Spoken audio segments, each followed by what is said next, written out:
It's the Flow Friday Night Sports Show into the second hour of the program. Dan Crouch from flownews24.com.au is with me. And Dan, I've been looking forward to this. You know what we're about to do, don't you? I have a feeling I know what we're about to do, Jason. Well, the great man is on the road, and we can't have a Flow Friday Night Sports Show without chatting to the Flow man. He's been on the road this week, though, and he joins us on the phone line today. Flow man, how are you? Yeah, plenty happening out in country football, fellas. Good to be with you, and terrific to get programs through from our leagues now. And I'm so excited about Victorian and New South Wales football returning. Last year, it was, I think, the most unbelievable year that I can ever remember, where right across the state of Victoria, there was no football played, and in the end, only one club in Hume football was able to move across to Riverina, and that was Osborne, to get a season of football. So I thought just looking at about 4 weeks to 5 weeks out to a lot of comps starting, fellas, we might have a look at it.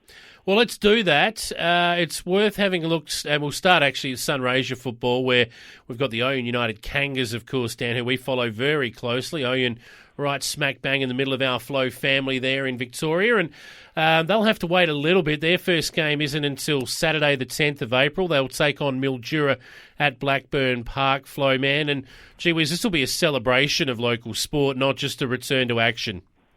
Yeah, I think so. Look, a number of the fellas have been playing cricket, as you know, Jason, the boys from out at Tempe and the lads in at Oyen, and they've got a great rivalry on the cricket field. But come football season, the Kangas that get together from Underbull and Oyen and out at Speed and Tempe, and that they will be a formidable force again in Sunraysia football. The grades, across the grades, there's a lot of footy to be played and a lot that's been missed out on.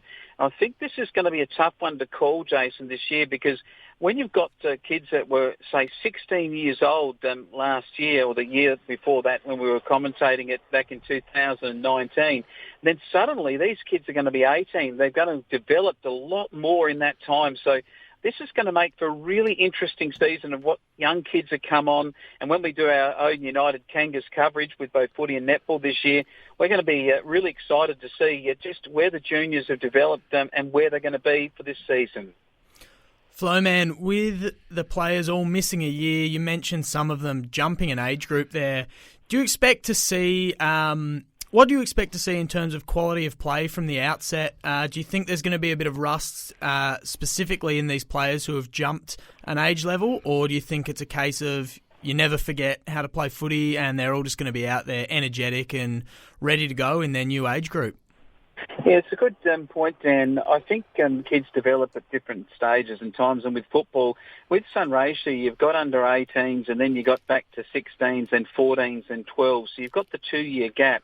So it's going to be in that competition, perhaps less pronounced than, say, in other leagues where you might have an under-16 in North Central and an under-13 competition. So I think the kids are just going to be so happy to get back. I reckon their parents are going to be thankful for them out training. And I'm just looking forward to seeing where kids that were maybe 15 that now are going to be that year and a half older from when we last talked about them on the radio, are they now going to become real stars? And we're going to see new names come forward when we start doing best players and goal scorers for the Oyen United Kangas. But at a senior level, they're going to be very competitive. They always recruit well, the Kangas.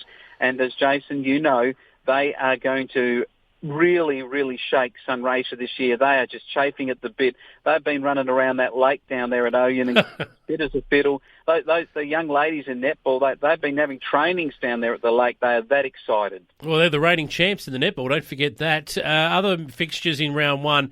On Saturday the 10th of April, Merbein and Robinvale, Euston, Wentworth and Redcliffs. That one's at George Gordon Oval. But the season actually kicks off a week earlier on Friday night, the Easter Friday clash. I think that is, Flowman.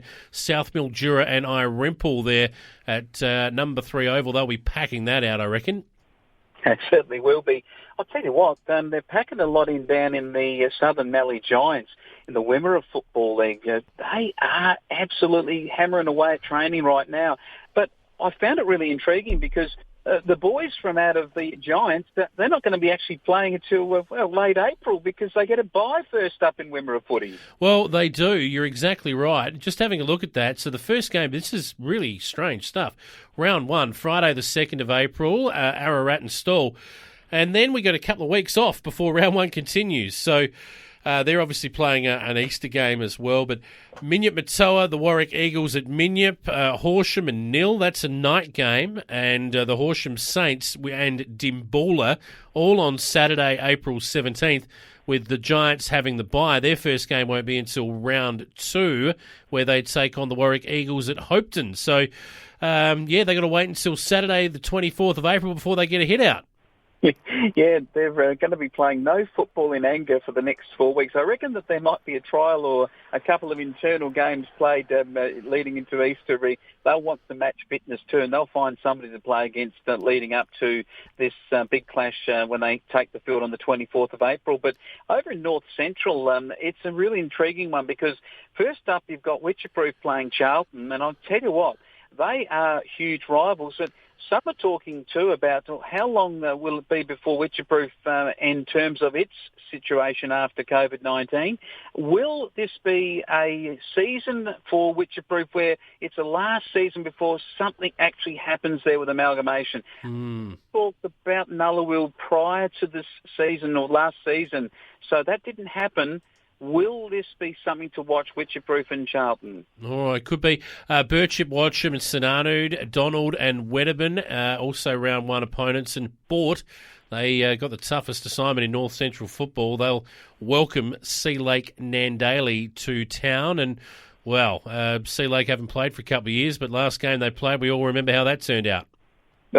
Premiers in the seniors, they were in reserve grade. They also were premiers. They played some terrific football in the junior grades too. I think they played in grand finals in both there, and they are going to be a force to be reckoned with, the Tigers. They are. If we have a look now at Horsham and Districts, and really interested to see how this competition goes this year with Caniva coming back into Victorian football. They will play in Horsham and Districts this year, round 1, Saturday, April 10th. They will host Kalkee, and this should be a very interesting clash. We'll find out how interesting it's going to be because Chipper Gordon's joining us a bit later in the program, Jay, so I'm looking forward to hearing that. I think that this is exciting for the Caniva folk. I know that they've got trouble with getting juniors onto the park, but the Kalkee have got similar issues, I'm pretty sure. So, look, we'll watch with interest. The other one's Japarrett Rainbow. Now, this club, they are really struggling to get juniors on the park for this year, really in trouble with numbers for that division. So, look, in the senior grade, though, they'll be competitive again as they take the field. They will. My favourite, of course, is Narrajua Quantong, just because I've learned how to say it. They take on the Swifts in round 1. Just wanted to get that in there as well, Flowman. Yeah, beautifully said. And what about Edenab Apsley?